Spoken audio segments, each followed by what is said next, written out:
It is so nice to be here today. My name is Meg McMahon, and I'm here with Rhonda Boiting. We work with the CHR Institute of Health Services and Policy Research, and we are the strategic lead of the Health System Impact Program and are so delighted and privileged and honored to be able to do this program in partnership with the Health System Impact Training Platform, with Research New Brunswick, with all of our other partners that have played a vital role in this over the years. And so wonderful to have the opportunity to meet with you to hopefully entice your interest in the program and submit to this 8th annual Health System Impact Fellowship competition. So Rhonda and I are going to zip through a little bit of program sort of like table setting, so give you the highlights of what this program is all about, and why you might want to consider applying to it. We're going to keep it high level because this particular webinar is really focused on learning from the lived experience of fellows, alum, early career researchers, and mentors in the program. And if you want more of the nuts and bolts of like how to apply and eligibility requirements, then hop on to the CHR webinar next week on May 8th, where those details will be covered. So we'll pop the link into that chat so we can save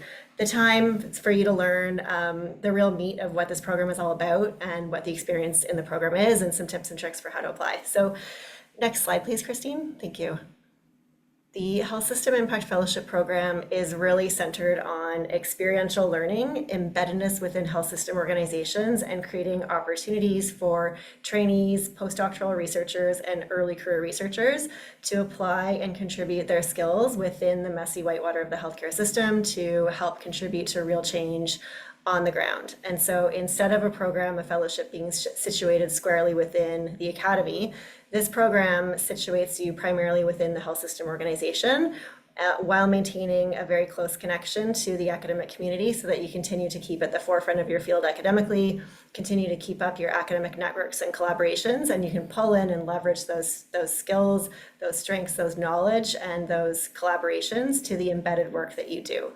And so it has four specific objectives. It's really centered on building capacity and capability for applied and embedded scholarship with impact-oriented career pathways, to increasing capacity within health system organizations for using research and evidence as levers for health system improvement and transformation, and growing, a future fit cadre of researchers who have the skills to work within health system organizations to help bring evidence to bear on the complex challenges that are confronting health systems and public health systems across the country.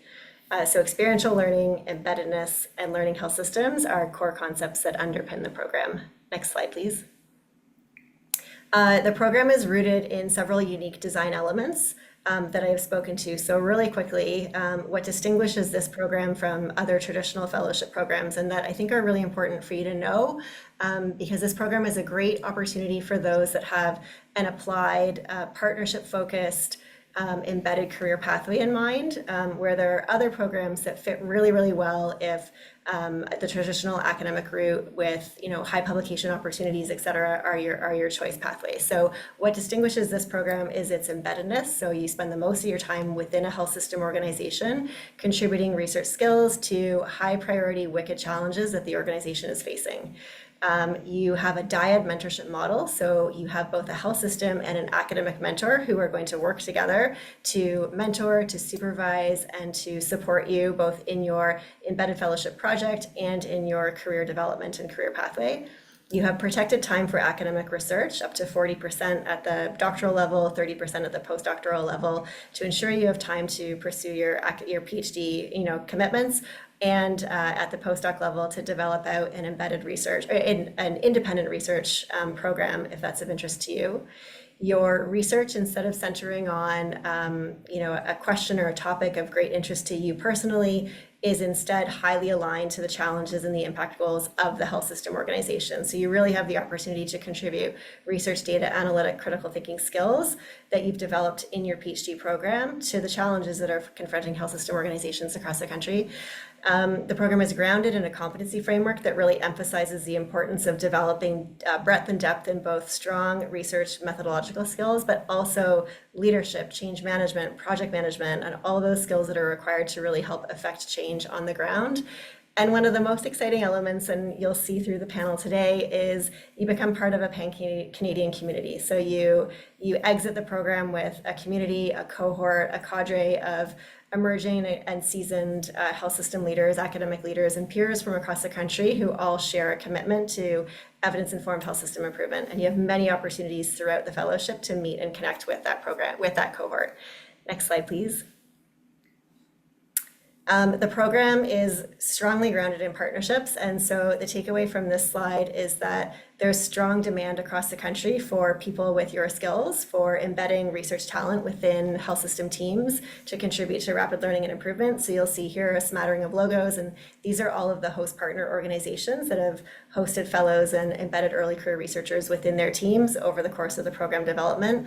And so you'll see that they span public, private, not-for-profit, and health services delivery organizations.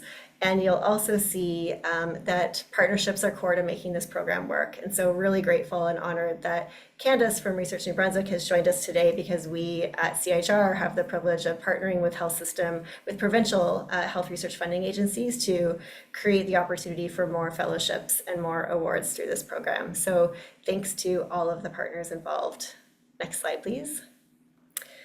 You might be wondering, should I apply? And so there's lots of words on this screen, but the key takeaway is that impacts are realized at many different levels. And so at the personal level, and you'll hear this more from our panel because they can speak personally to it, we've learned through program evaluations that your skills and leadership, your self-assessed strength increases over the course of the fellowship, that career pathways are promising when you exit the fellowship, that organizations report that their impact goals are achieved, and that fellows and early career researchers bring great value to evidence-informed decision-making within their organizations and contribute to culture change within the ways in which evidence is valued and used for learning and improvement. So wonderful.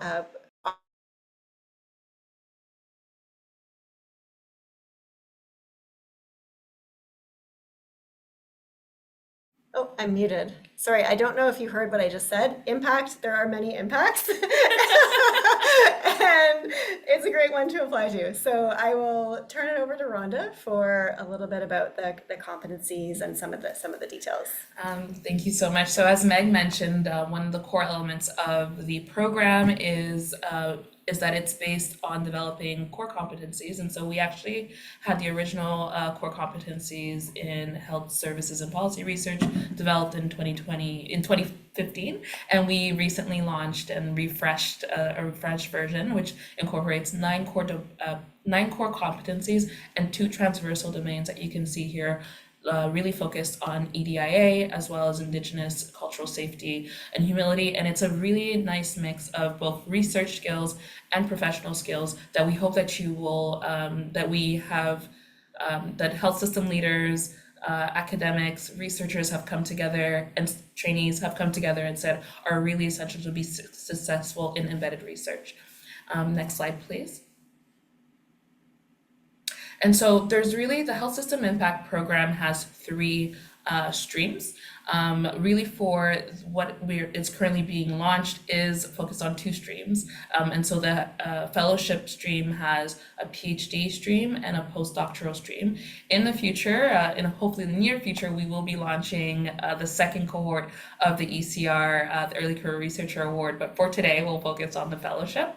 And so for the PhD stream, it's a 1-year fellowship of $50,000 with within that 5,000 is for the professional development, and you will have 60% of your time embedded in the organization that you're working with. For the postdoctoral stream, it's a 2-year program worth $77,500. Again, $7,500 of that is professional development funds. It's launched, and then you should expect to spend about 70% of your time embedded in the health organization that you're working with. Next slide, please.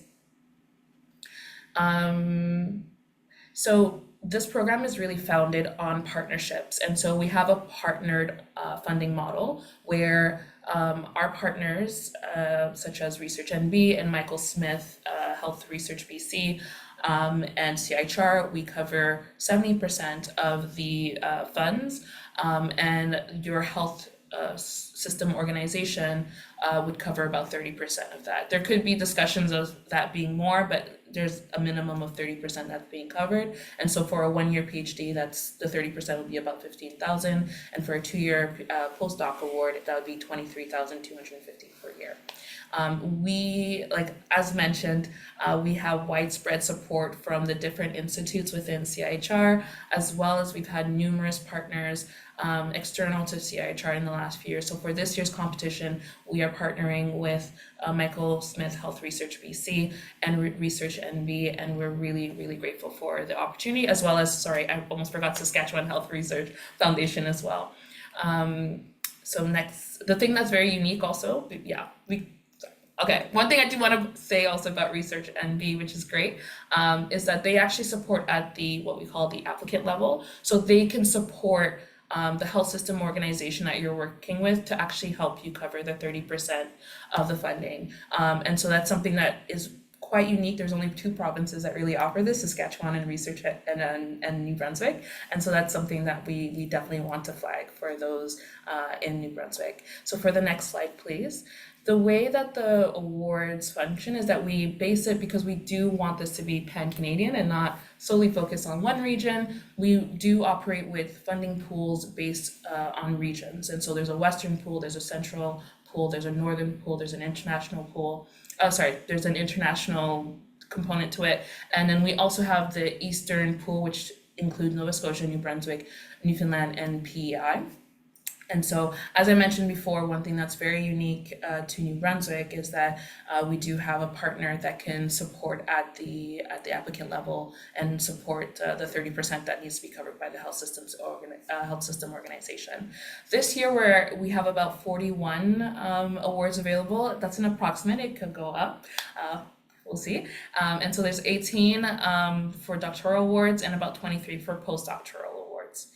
Again, we are very grateful to all the partners involved in the program, and for anyone interested in learning more about the application process and eligibility details, as Meg mentioned, we will be having a webinar next week on May 8th at 12 p.m. and we'll put the registration in the chat. Thank you so much, everyone. Have to hear more. Amazing. Thank you so much for that overview, Meg and Rhonda, and we'll look forward to getting the link to the webinar next week, and we can send that out hopefully to participants afterwards as well. Speaking of partners and of Research New Brunswick, I'll pass it to Candace next for a few words. Thanks very much, Christine. Good afternoon, everyone. My name is Candace Pollock. I'm the Chief Executive Officer at Research New Brunswick. I'll keep this really short. I just wanted to thank you all for joining today, and a big thank you to the Health Systems Impact Fellowship team for putting together this webinar. I think at Research NB, we're really big supporters of the model of embedded researchers within our healthcare institutions, where we strongly believe that research is care, and we think there's a real opportunity to be innovative and to advance healthcare for our province by having really bright minds embedded into our healthcare teams. And so we're happy to be a supporting partner on this particular CIHR grant, and strongly encourage anyone here from New Brunswick to make sure that they put their applications in. We'll be very pleased to provide the 30% match on behalf of the institution that is hosting you, to make sure that you have a really strong fellowship opportunity through this program. So thank you again to the team at the Health Systems Impact Fellowship Institute at CIHR, and thank you for having me here today. Thanks, Candace. Yeah, it's partners like you and champions for embedded research are so critical, and so we really appreciate you being here and for putting embedded research as a priority. Okay, I'm now going to pass it to Matthew, who's going to moderate our panel discussion. I'll have Matthew introduce himself and also give an opportunity for our panelists to let you know who they are as well. Matthew. Thanks, Christine. Happy Friday, everyone. And yeah, it's great to be here too. So this is exciting. My name is Matthew Lionar, and I am a research scientist at University of Prince Edward Island, alumni from the Health System Impact Fellowship that I did during my PhD. And I'll try and keep us on track for a Friday afternoon, and hopefully we have some really fruitful discussion. So To begin, I'll just go through in no particular order to our panelists to introduce themselves.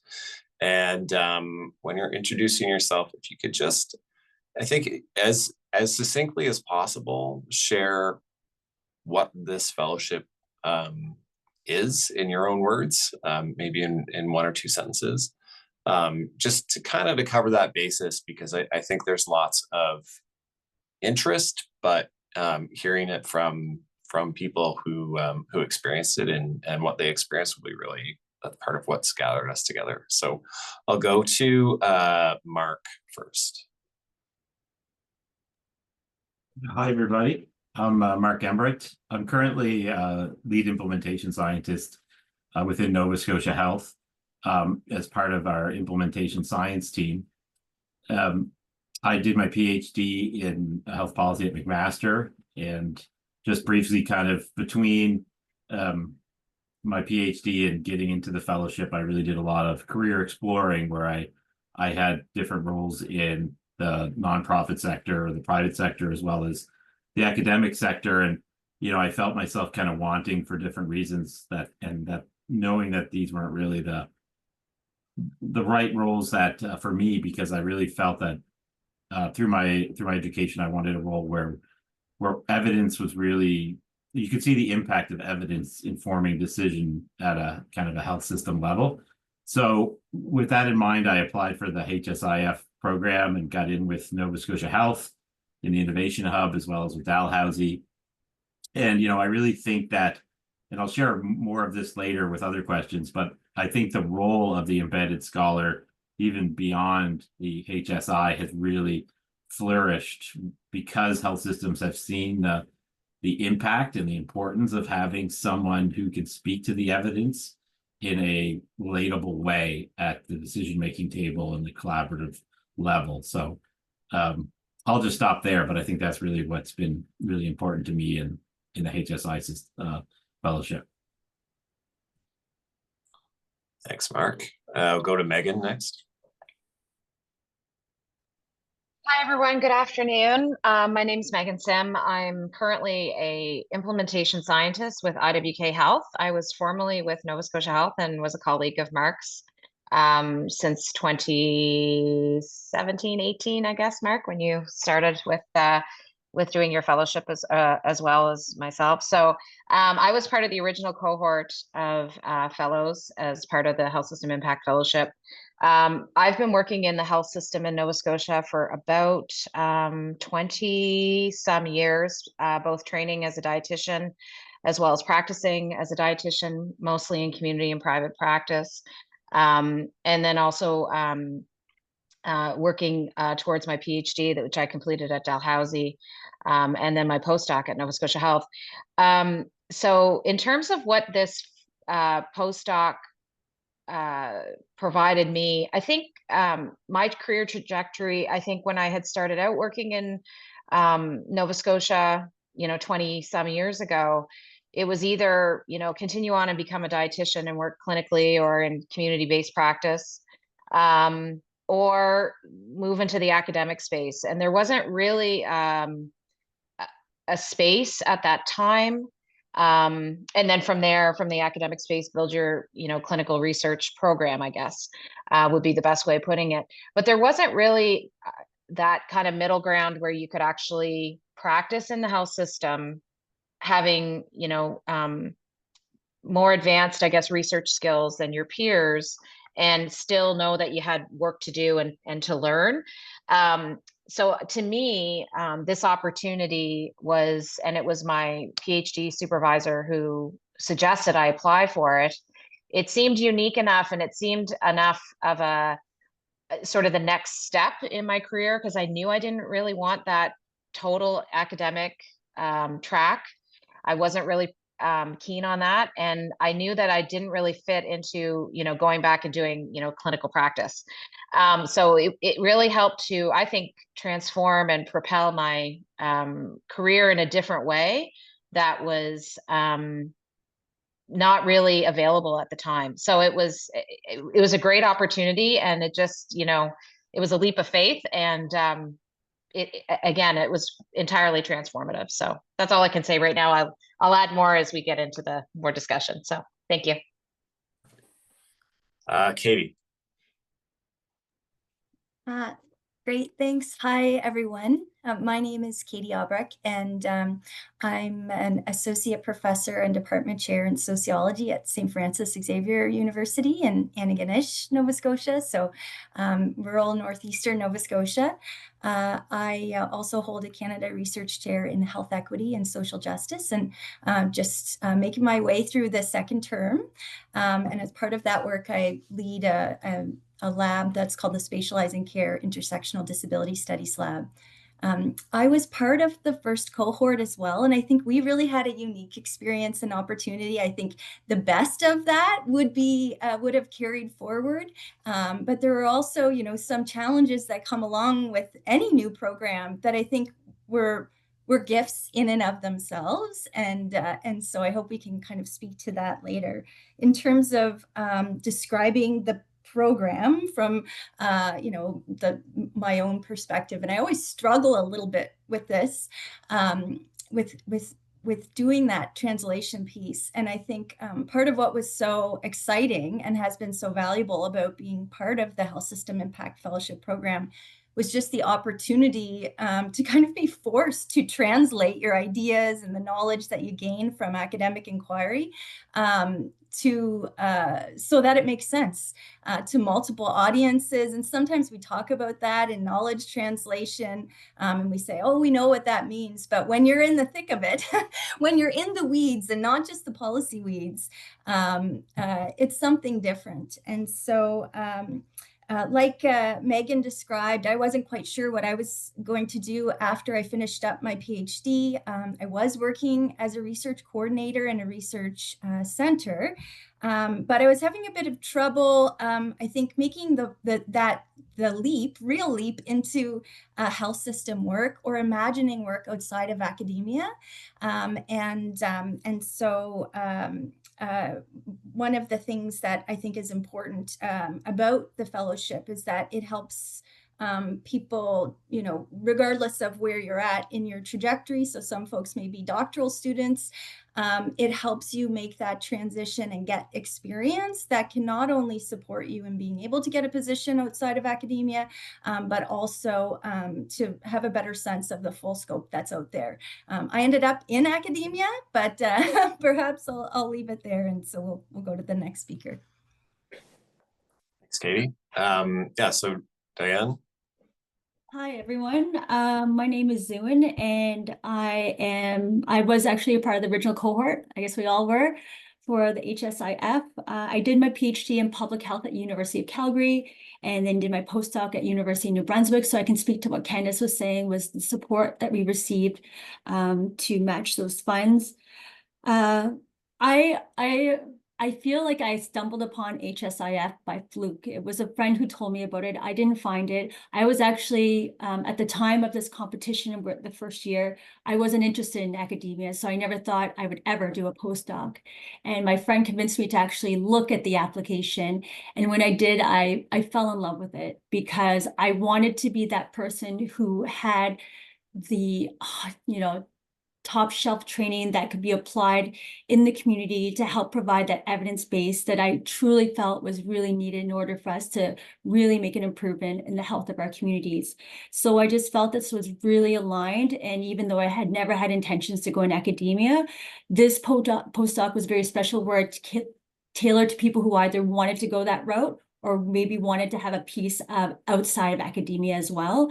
And I feel like it gave you the skill sets to explore what other skill sets that you need to have, and look from the eyes of the employer of what they're looking for. Because typically when they see someone with a PhD, they think, oh, really book smart, but not sure if they can really apply this to the community. So this fellowship allowed me to showcase that I have the skills, and I've also used them, and demonstrate how I used it. So I feel like the program was very thoughtful in its approach. And so with this program, I think if I could say to anyone what this is, it's multi-pronged. It gives you experience of skill sets that are beyond our research capacities. It gives you abilities to network people with high places and your colleagues, and you get to explore that, how that pan-Canadian network.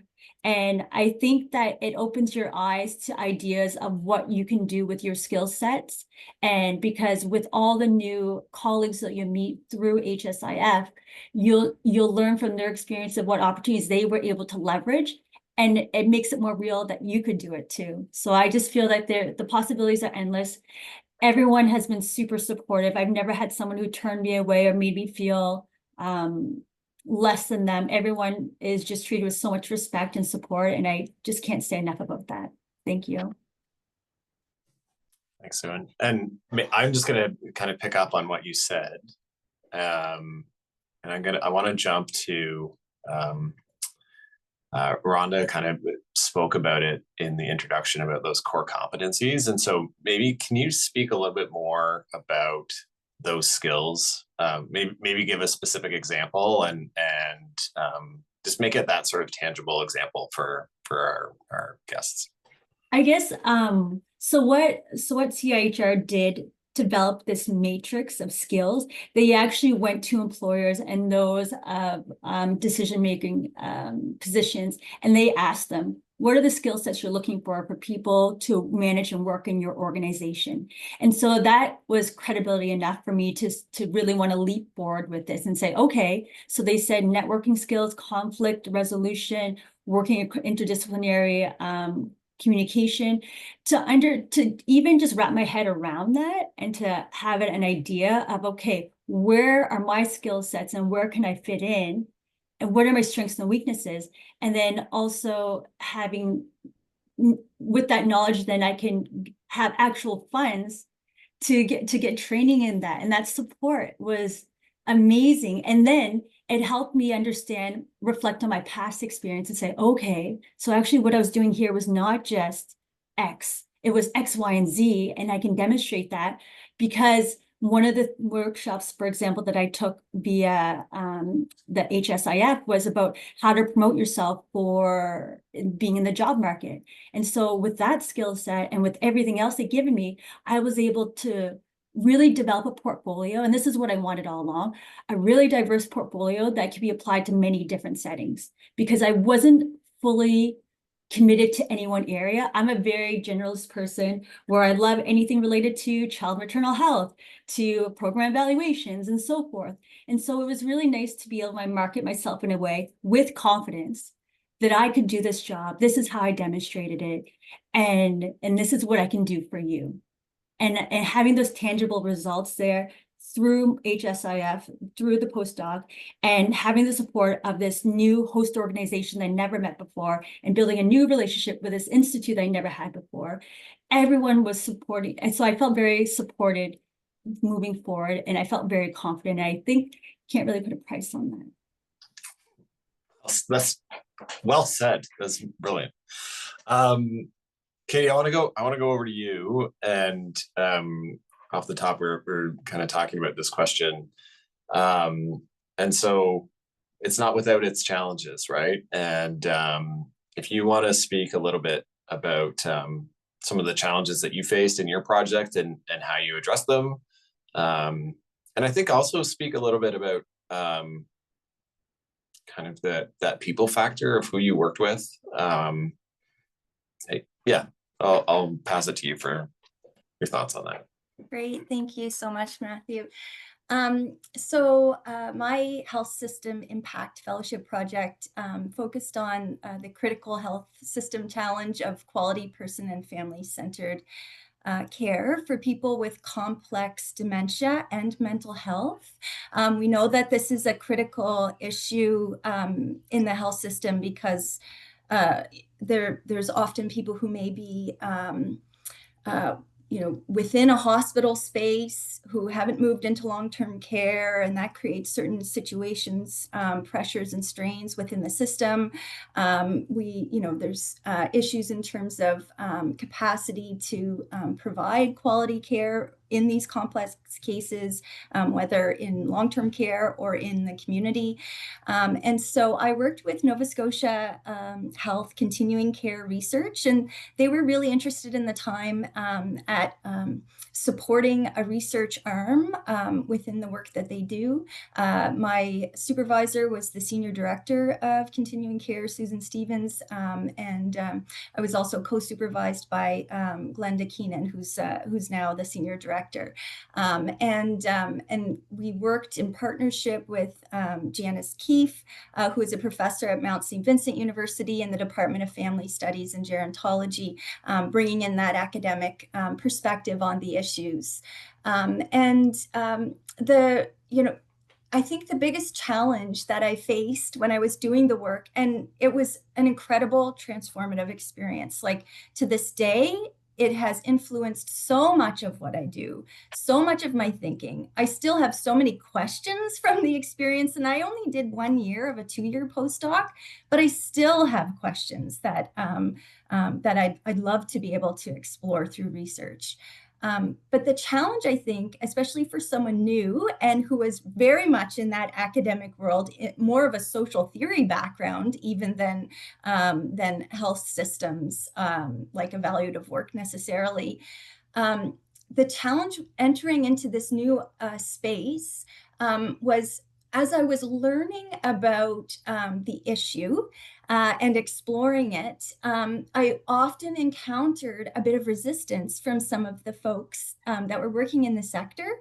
And the resistance was because although the issue was very new to me, it was something that they had been working through and kind of struggling with for a very long time. And I think the more that I learned this and understood it, I almost started to develop a bit of fatalism, in the sense that I didn't truly understand why am I doing this? Like, if these questions had already been asked before.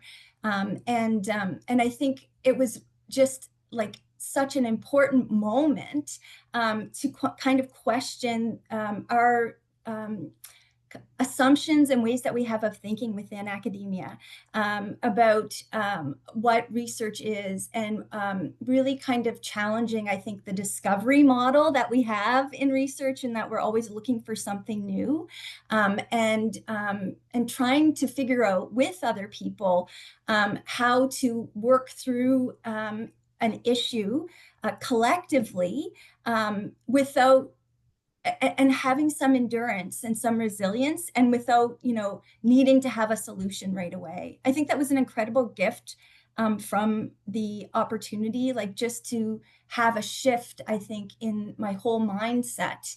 And that's something that I would credit very much to my supervisor at the time, Susan Stevens.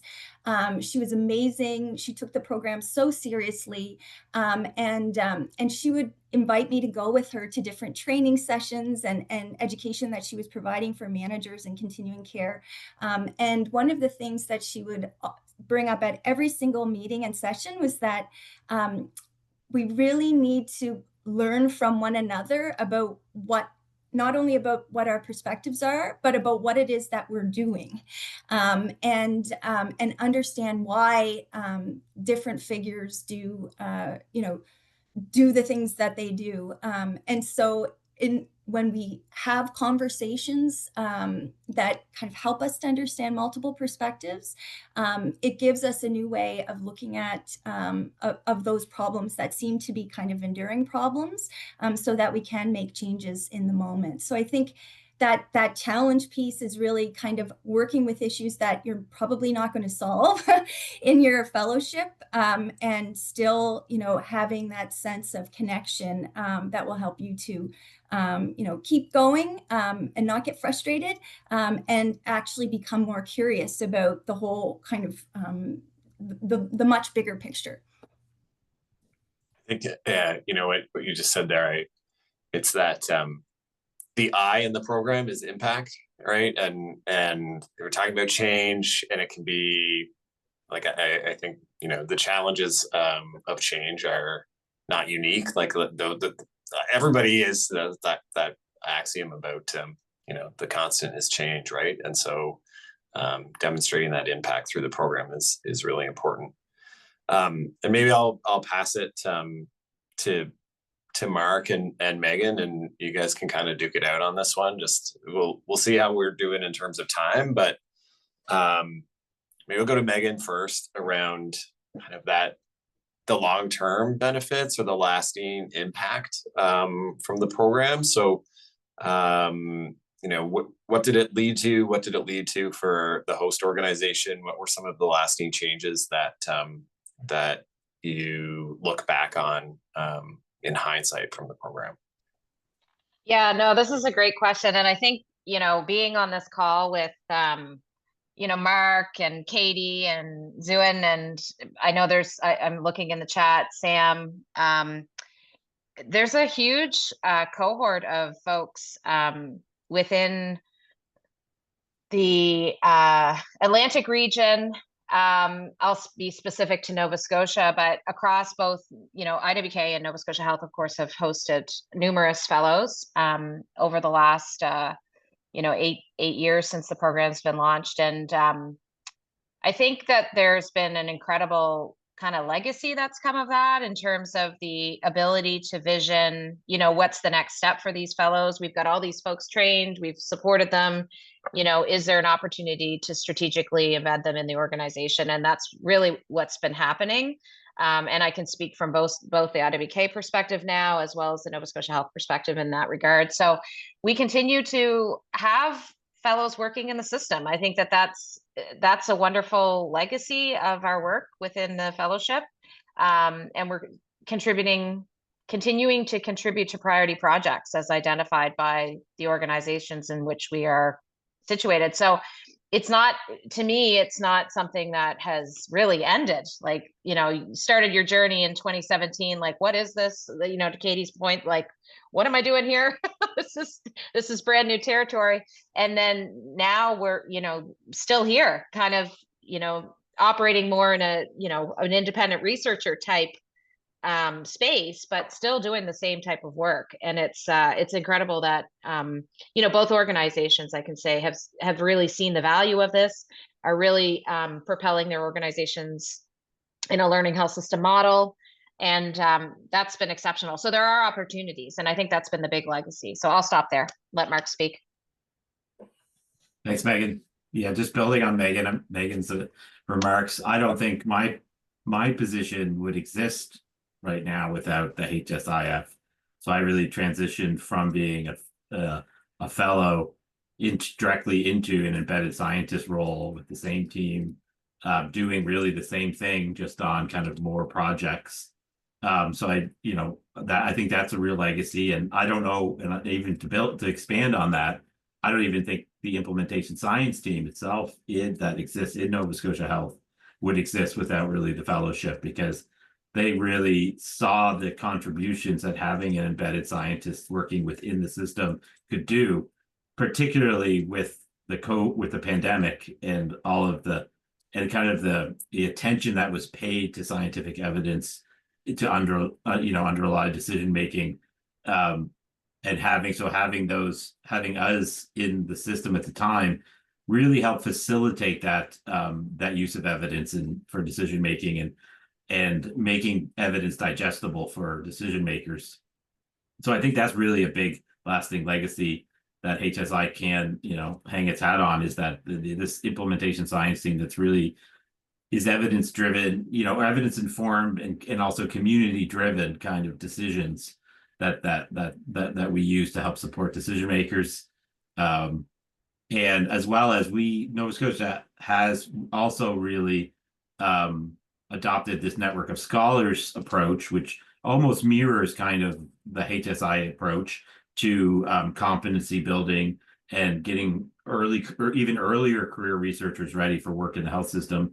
So we adopt kind of, it's like a mentorship type of structure where undergrads or master's graduates can, you know, pre-PhD can kind of come into the implementation science team as kind of a mentee and work on skills, develop skills, and usually it's within a 1 or 2 year, or even sometimes a summer. We're pretty flexible window. So we're really we're almost like building on the HSI the approach by trying to even target younger early career scientists. And we also, in the Sun Implementation Science team, has also brought in fellows from other areas that didn't necessarily do their fellowship at Nova Scotia Health, maybe in Ontario or somewhere else. And because they recognize the value and the skills that fellowship brings to people, they've actually brought in former alumni into our team. So I think those are really two big legacy components that exist now because of HSI. Yeah, thanks. And Matt, if I could add something too, I just feel that doing those skills training in support or under the umbrella of CIHR, I think brings a lot of credibility that is also for those who know CIHR, and for those who don't, it's a very quick explanation of how powerful and how influential they are in the community for even those who are a nonprofit to understand that this is really high quality stuff. Yeah, I'm gonna kind of pick up on that a little bit too, and I'll put this open to whoever wants to jump at it first. A little bit time from one of the messages that's in the chat that's very applicable to the what are the key components to make an application stand out. But even broader than that, general advice to applicants. What are some of the things in terms of whether it's the things that make the application stand out, or just in considering those aspects that each of you have spoken about in terms of career development and where you see yourself working and overcoming the challenges and applying the competencies. So whoever wants to take that one, go for it. I can start. Yeah, one of the things that one of the opportunities that I've gained from being an HSI fellow have been, contributing to peer review, and not just with the health system impact program, but also there was a former program. I don't know if it's Meg and others from Ontario can fill me in, but it used to be with the OHT, the Ontario Health Teams. It was a similar model program. So I've had the opportunity to be part of those discussions. And I think what some of the things that you want to consider with an application is, for me, when I'm reading the applications, are you demonstrating where you feel that this fellowship will fit in terms of your career trajectory, and where you feel it's going to provide some value. So, looking at that framework, really thinking about it, thinking about where your career development is, and being very reflective on that, and then embedding that into the application as best as possible. I think that the competencies give a really good guideline around that, and they shouldn't. I think there's a lot of focus on the project and obviously the scientific merit, et cetera, about the project, but I do feel that this program is unique in that it's meant to be a stepping stone for career trajectory within the health system. So not to lose sight of that within the application.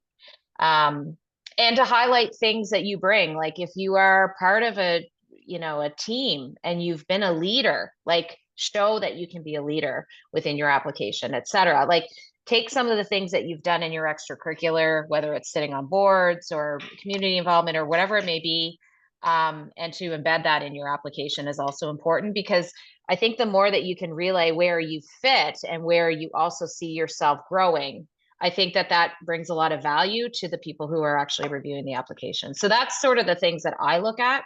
And I think we've also seen, and I can speak for Mark as well, since we've had opportunities to work with other fellows within the system. I think we also see where fellows will do very well because of what they're presenting, and where fellows will potentially have some challenges. So I think we're getting a sense of having worked with enough people within the fellowship themselves that we can see, oh yeah, this person is really, I think, really going to, you know, do quite well and transition quite well into this. So yeah, that's what I would say. The competencies really do matter, and Yeah. highlighting those and showing those and being reflective on your own career trajectory and how it fits with the program. Yeah, and if I could just quickly expand on that, so I think the training environment section of the application is probably the most important, and describing how you're going to be supported, and like Megan said, how you're going to address those competencies. So I think focusing on that and making sure that you have a good team around you, you're identifying key players in the system as well as the academic system that are going to support you and be explicit in that. The second one is like try to align your research interests with what's a priority of the health system, because that's going to be really important to do. And thirdly, kind of to be aware that if you're successful and you start your application, this isn't a typical fellowship. So it's not all going to be about your research project.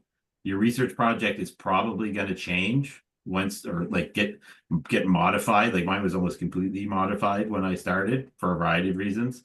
And it's not going to be the only thing you work on. You're going to be working on a whole variety of projects with a whole variety of health system partners. And so yeah, so training environment, make sure your project aligns with priorities of the health system, but be prepared that project might be altered once you get started. And maybe I can go next. Yeah, go I ahead. can pick what Mark was saying. I think that support for the trainee is so important in the application. It's something that we look for as a reviewer, and I've served as a reviewer in the past. Because you want someone to be successful, and we do understand that it's different, and it's going to be, you know, it's different than work that you might have done in university or are doing. But I think, and this is what I'm going to share next, I think is distinct to the Atlantic region. I think it's okay to think collaboratively. Like relationships are so important to this work. And relationships are one of the greatest outcomes of the work. Like in my situation, as I mentioned, I had 2 supervisors really within the system. And that was important because when someone was away, I still had someone else I could speak with. And there was actually a whole team in the office that supported me and that I had the opportunity to learn from. That also existed though in the university setting. So I think, you know, being able to show that it's not just, you're not a lone wolf and there's one person that's behind you, but that you have a community is big. And that might also be something that helps you get this off the ground. Absolutely, to identify that health system priority. And then this ties back to what I was saying before with challenge, but like those priorities like exist and they're around, like they're bigger than us. So being able to kind of go in and have something specific, and innovation may be the type of question that you ask is a bit of a different question. The issue and even the methods sometimes may not seem innovative on their own, but it's that worldview that you bring to it that's important. And then 2 other quick things. I think the time part is important. So as Mark said, you know, you'll be pulled in different directions maybe, or you'll have to start and stop.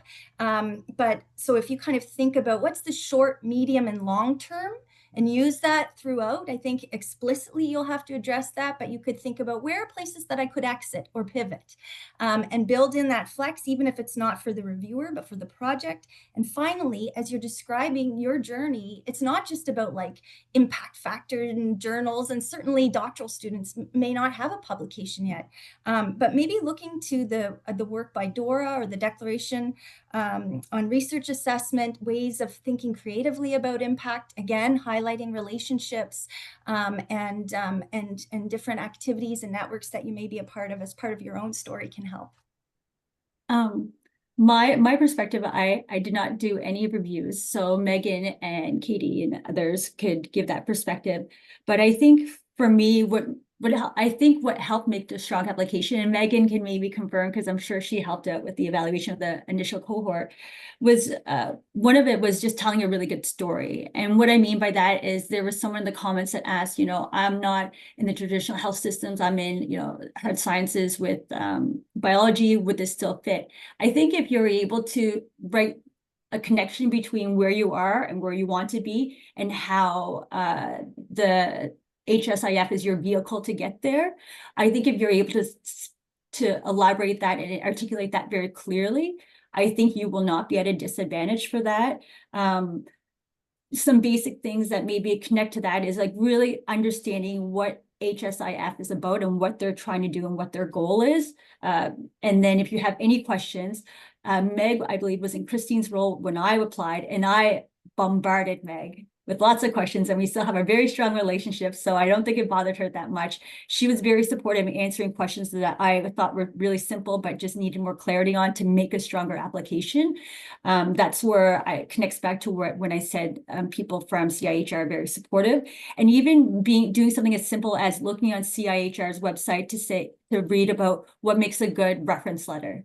I think all those little things are advantages so that you can ensure that when you get a reference letter that they talk about these key points, because this is what they're going to look for, because every point counts when it comes down to totaling your score to see if you're better than another applicant. And I think those fine details, and then also doing a run through of your entire application, say, does everything connect? Did someone say something that was either contradictory or that was misaligned, or a whole new piece of information that's just noise? How do I cut it out? Because I want to show that I am succinct, I have good critical skills. Then you can see that through the application itself just by your writing. So those are the things that I think helped my application stand out, whereas I didn't have a lot of publications like some of my colleagues may have had, but I think they saw potential in other ways.